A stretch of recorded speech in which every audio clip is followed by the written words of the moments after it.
السلام علیکم ورحمۃ اللہ تعالی وبرکاتہ۔ بسم اللہ الرحمن الرحیم، حامدا ومصلیا ومسلما، اما بعد فاعوذ باللہ من الشیطان الرجیم، بسم اللہ الرحمن الرحیم، فصل لربک وانحر، آمنت باللہ صدق اللہ مولانا العظیم۔ ایک مرتبہ آقا نامدار محمد صلی اللہ علیہ وسلم پر درود پاک پڑھ لیں۔ صلو علی الحبیب صلی اللہ علی محمد صلی اللہ تعالی علیہ وسلم۔ آج ہم قربانی کی شرعی حیثیت جانتے ہیں کہ اللہ تعالی نے کلام مقدس کے اندر قربانی کا حکم نازل فرمایا کہ نہیں فرمایا، اور مصطفیٰ صلی اللہ تعالی علیہ وسلم نے حدیث مبارکہ کے اندر قربانی کے تعلق سے ہمارے لیے کیا احکام نازل فرمائے، قربانی ہم کیوں کرتے ہیں، قربانی کرنے سے ہم کو کیا فائدہ ہوتا ہے، آج ہم مکمل تحقیق قربانی کے تعلق سے سماعت فرمائیں گے۔ اللہ تعالیٰ کلام مقدس کے اندر ارشاد فرماتا ہے، فَصَلِّ لِرَبِّكَ وَانْحَرْ، آپ اپنے رب کے لیے نماز پڑھیے، وانحر، اور قربانی کیجیے۔ یعنی اللہ تعالیٰ نے قربانی کرنے کا حکم کلام مقدس کے اندر ارشاد فرمایا، تو اب بندوں کے اوپر ضروری اور لازم ہو جاتا ہے کہ اللہ تعالیٰ کے اس حکم پر عمل کریں اور اپنی جانب سے قربانی کریں۔ یہ ہوئی کلام مقدس سے دلیل۔ اب آئیے حدیث مبارکہ سے دیکھتے ہیں کہ مصطفیٰ صلی اللہ علیہ وسلم نے حدیث مبارکہ کے اندر کیا ارشاد فرمایا۔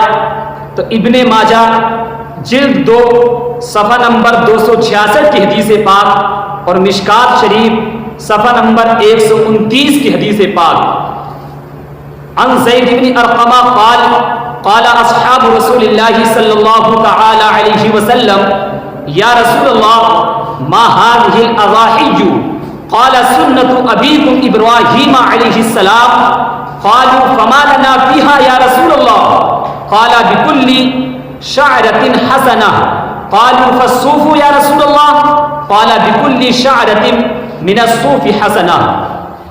اس حدیث پاک کے راوی حضرت زید بن ارقم رضی اللہ تعالی عنہ وہ بیان فرماتے ہیں کہ حضور علیہ الصلوۃ والسلام کی بارگاہ میں صحابہ کرام نے عرض کیا، یا رسول اللہ یہ قربانیاں کیا ہیں، یعنی ہم قربانی کیوں کرتے ہیں مصطفیٰ؟ تو آقا صلی اللہ علیہ وسلم نے ارشاد فرمایا ہے، میرے صحابہ یہ قربانیاں کرنا یہ تمہارے باپ حضرت ابراہیم علیہ السلام کی سنت ہے۔ سبحان اللہ۔ پھر صحابہ کرام نے عرض کی، یا رسول اللہ جو ہم قربانیاں کرتے ہیں تو اس سے ہم کو کیا بینیفٹ ملتا ہے، اس سے ہم کو کیا فائدہ ہوتا ہے؟ تو میرے مصطفیٰ صلی اللہ علیہ وسلم نے ارشاد فرمایا، صحابہ جو آپ اللہ رب العزت کی بارگاہ میں جو جانور قربان کرتے ہیں تو اس جانور کے اوپر جتنے بال ہوتے ہیں تو اللہ تعالی ہر بال کے بدلے میں اپنے بندوں کے گناہوں کو معاف فرما دیتا ہے۔ سبحان اللہ۔ آگے صحابہ کرام نے عرض کیا، یا رسول اللہ اون کے بدلے میں؟ میرے مصطفیٰ نے ارشاد فرمایا، ہاں صحابہ کرام ان کے بدلے میں بھی اللہ تعالی ہر بال میں بھی ایک نیکی لکھ دیتا ہے۔ سبحان اللہ۔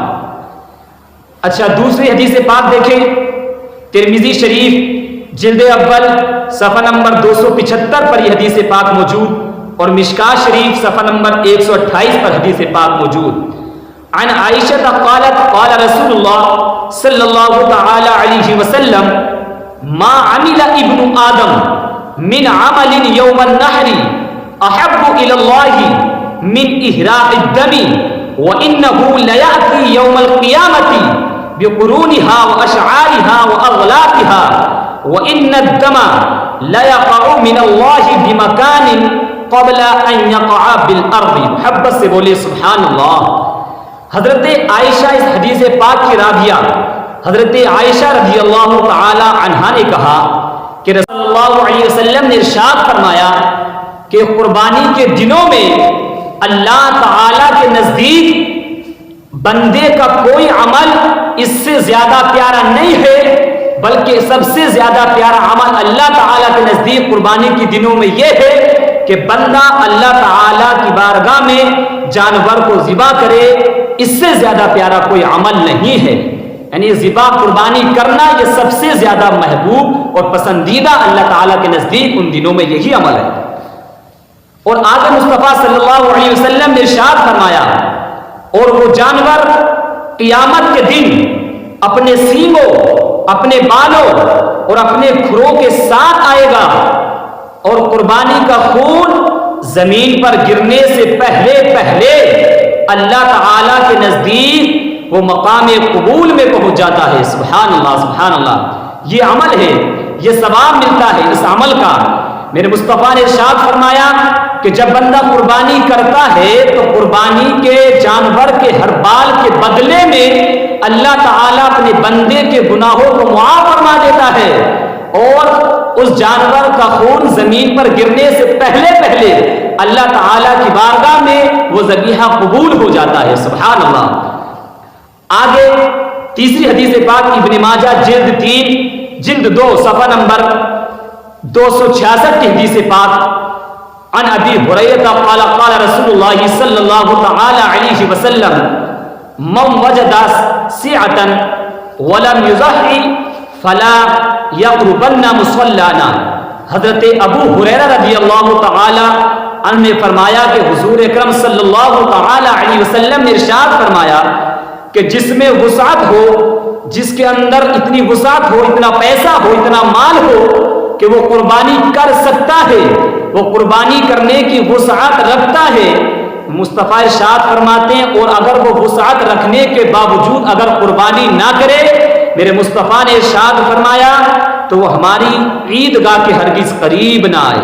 یعنی مصطفیٰ نے اپنی ناراضگی کا اظہار فرمایا اس شخص سے کہ جس کے پاس مال بھی ہو، جو مالک نصاب بھی ہو، قربانی نہ کرے، تو مصطفیٰ نے اس سے ناراضگی کا اظہار فرمایا.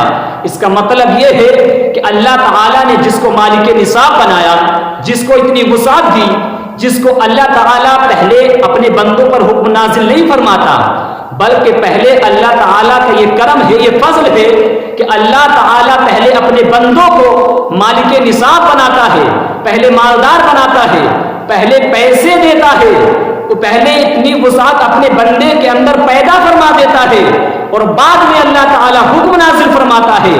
یہ نہیں کہ پہلے اس کے اندر وسعت نہ ہو اور شریعت مطہرہ زبردستی کرتی ہو، نہیں، بلکہ اللہ تعالیٰ نے جب مالک نصاب بنا دیا، اللہ تعالیٰ نے جب بندے کو اتنا پیسہ دے دیا، اتنی وسعت دے دی کہ وہ قربانی کر سکتا ہے، تو اب بندے کے اوپر لازم اور واجب ہو جاتا ہے کہ وہ قربانی کرے اور اپنے اللہ اور اس کے رسول کو راضی کرے.